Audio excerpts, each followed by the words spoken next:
Reserve வங்கியின் புதிய சுற்றறிக்கையின்படி பாதிக்கப்பட்ட வாடிக்கையாளர்களுக்கு அபராதம் செலுத்த வேண்டும். எப்படிப்பட்ட பரிவர்த்தனை மற்றும் தோல்விக்கான காரணத்தை பொறுத்து அபராத தொகை மாறுபடும்.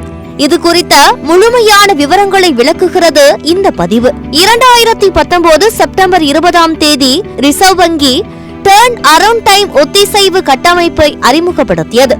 டிரான்சாக்சன் தோல்விகளுக்கு தீர்வு காணவும் குறிப்பிட்ட காலக்கெடுவுக்குள் டெபிட் செய்யப்பட்ட தொகையை மாற்றவும் இந்த உத்தரவு வங்கிகளை வலியுறுத்துகிறது. குறிப்பிட்ட நேரத்திற்குள் மாற்றம் நிகழவில்லை என்றால் பாதிக்கப்பட்ட வாடிக்கையாளர்களுக்கு அபராதம் செலுத்த வங்கி கடமைப்பட்டிருக்கிறது.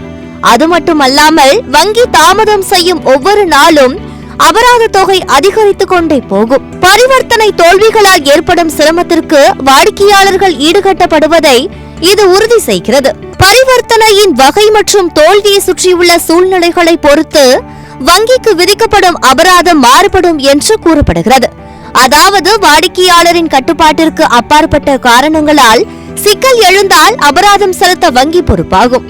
எடுத்துக்காட்டாக, நீங்கள் ஏடிஎம்மில் பணம் பெற முயற்சித்து தொகை கழிக்கப்பட்டும் பணம் வழங்கப்படாவிட்டால் 5 வேலை நாட்களுக்குள் அந்த தொகையை வங்கி மாற்ற வேண்டும். அவ்வாறு செய்ய தவறினால் 6ஆம் நாள் முதல் தினசரி 100 ரூபாய் அபராதம் விதிக்கப்படும். கார்டு டு கார்டு பரிமாற்றங்களுக்கு உங்கள் கணக்கிலிருந்து பணம் டெபிட் செய்யப்பட்டு பெறுநரை சேரவில்லை என்றால் 2 நாட்களுக்குள் பரிவர்த்தனை திரும்ப பெற வேண்டும்.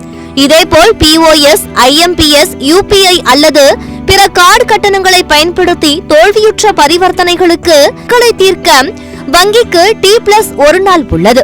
இந்த காலக்கெடு முடிவதற்குள் பணம் வரவு வைக்கப்படாவிட்டால் மறுநாள் முதல் தினசரி அபராதம் 100 ரூபாய் விதிக்கப்படும். பரிவர்த்தனை தோல்வியுற்றால் உடனடியாக வங்கிக்கு தெரியப்படுத்த வேண்டும். வங்கி காலக்கெடுவை மீறினால் அபராத இழப்பீட்டை கோரலாம். பரிவர்த்தனை விவரங்களை தக்க வைத்துக் கொள்வது மற்றும் உடனடி தீர்வுக்கான வங்கியை டிராக் செய்வது அவசியம்.